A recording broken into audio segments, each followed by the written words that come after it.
Sekarang permasalahan yang keempat. Asal muasal penyakit taun dari apa?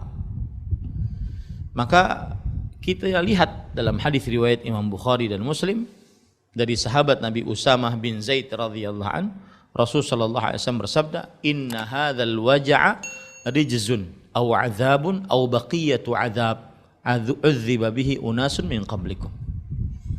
Yang artinya sesungguhnya penyakit ini adalah rijz, yaitu kotoran atau siksa atau sisa dari siksa umat-umat yang disiksa sebelum kalian. Ta'un itu adalah kotoran atau siksa atau sisa siksa dari umat-umat yang disiksa sebelum kalian. Nah, ini berarti asal muasal penyakit ta'un. Dan sekali lagi kalau seandainya kita katakan 2019 novel coronavirus ini adalah ta'un, maka berarti dia seperti yang disebutkan dalam hadis ini. Dan hadis ini sahih, riwayat Bukhari Muslim, tidak ada keraguan di dalamnya. Dalam riwayat yang lain disebutkan rijsun ursila ala ta'ifah min bani Israel. Penyakit ta'un adalah sebuah kotoran, wabah penyakit yang dikirimkan kepada Bani Israel.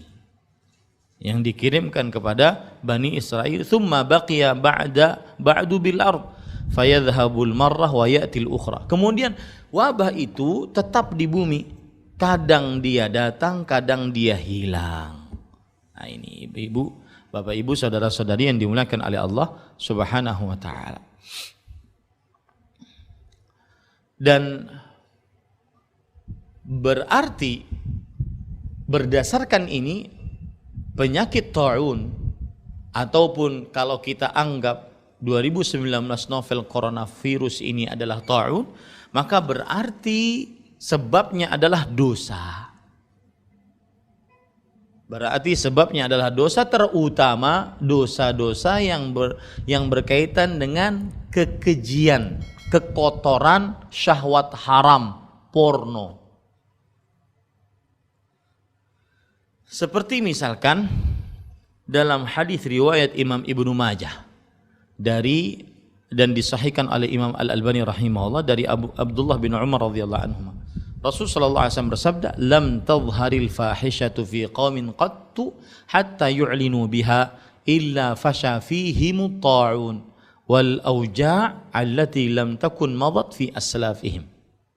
Tidaklah nampak perbuatan fahisyah. Fahisyah artinya perbuatan yang dikejikan oleh akal sehat manusia, nurani manusia, dan dikejikan oleh agama Islam. Seperti misalkan perbuatan zina, keji.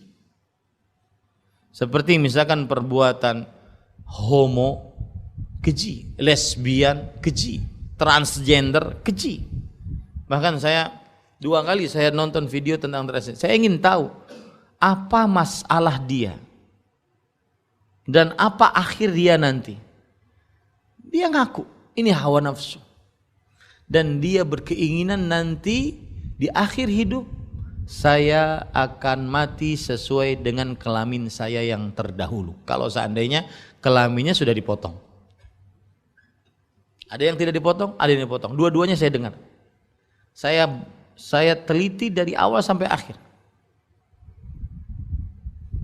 Ternyata dia tidak kuat melawan hawa nafsunya. Dia tahu bahwa itu dosa, itu hawa nafsu, dan itu kekejian. Karena orang-orang yang seperti itu tidak akan melakukan hubungan seks kecuali dengan lewat dubur. Karena pedang tidak bisa melawan pedang. Makanya kaum homo, kaum transgender disebut dengan mudabarah. Kaum yang berhubungan lewat dubur, tempat kotoran.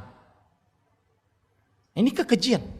Tidaklah nampak di suatu kaum kekejian sampai mereka mengumumkannya, memperlihatkannya. Belum lagi video-video, konten-konten video yang di dalamnya kotoran, di dalamnya sampah, di dalamnya syahwat haram, di dalamnya memicu pikiran-pikiran kotor. Dan itu banyak di zaman sekarang. Saat sudah dibukanya, orang bisa membuat channel sendiri di akun-akun media sosial, sehingga dia bisa mengupload videonya sendiri.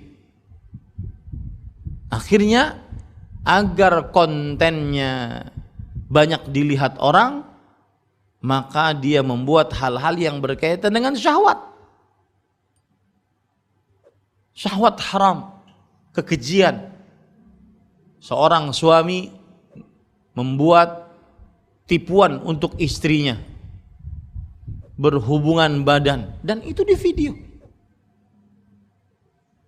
Pura-pura begini di video, dan yang nonton jutaan manusia. Hatta yu'linu biha, sampai mereka mengumumkannya, menyebarkannya. Illa fasha fihimut ta'un, melainkan akan tersebar di tengah-tengah mereka penyakit ta'un wal auja' allati lam takun madat fi aslafihim, dan penyakit-penyakit yang belum pernah ada sebelum mereka. Ini seorang muslim memandang virus yang seperti ini bukan hanya sekedar berasal dari binatang-binatang kelelawarkah atau yang semisalnya, tidak, tetapi berdasarkan dosa, kemudian berdasarkan gangguan jin, dan dosa yang paling banyak mendatangkan penyakit mawabah, baik itu ta'un ataupun penyakit mawabah yang lainnya yang menyebar dengan cepat dan luas, maka dia adalah penyakit tersebarnya perbuatan fahisyah, kekejian, kekotoran. Perempuan bergoyang ria, perempuan menampakkan wajahnya, tubuhnya tanpa menutupnya dengan tidak malu-malu. Dan mau tidak mau kita tidak boleh membiarkan ini. Harus kita melakukan nahi mungkar agar la yu'adzibuhumullahu al-khassa wal 'ammah, agar Allah tidak menghukumi, menyiksa yang tersendiri si pelaku dosa itu dan juga orang banyak karena membiarkannya.